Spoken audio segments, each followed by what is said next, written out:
We have here Miss Angelica. We have here Era. And we have here April and Eliza. Now we have here Miss Inchams, Lara. And now we have here Charles. Jad. Ira. Bakit ka nag-yums? Well, I think po, YUMS is for me. Kasi po, based from what I've heard about sa YUMS po na strand, it's all about public speaking, role-playing, and I heard something about debating din po. And I think I'll enjoy the strand YUMS because po gusto ko po yung mga ganun kasi makapal po mukha ko para magamit ko naman. I love it. I love the answer. Yeah, for us. It's giving. What's your life mantra? Like, what's the quote that keeps you going in your everyday life? Yeah, for me po is just believe in yourself and also have confidence. And in this generation, kailangan po talaga may confident tayo dahil marami pong mga bagay na kailangan ng confident para magawa yon.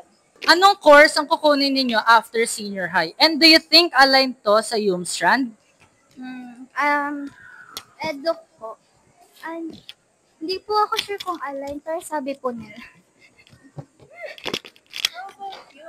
Eduk po yung kukunin ko kasi balak ko po mag-teacher in the future po.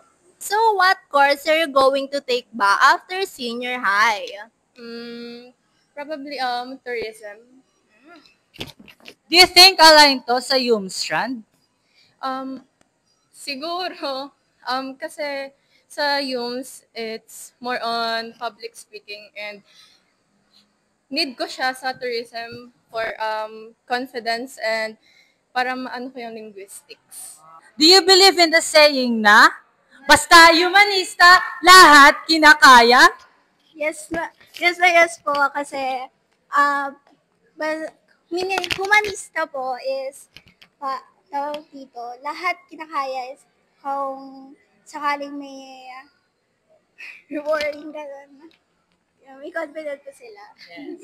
Yes, I also believe in the saying of basta humanista lahat ay kinakaya dahil from what I've heard, this strand is very competitive din po. And ayun nga po, since confident yung mga people, I think they have trust in themselves to do what they can. Yeah.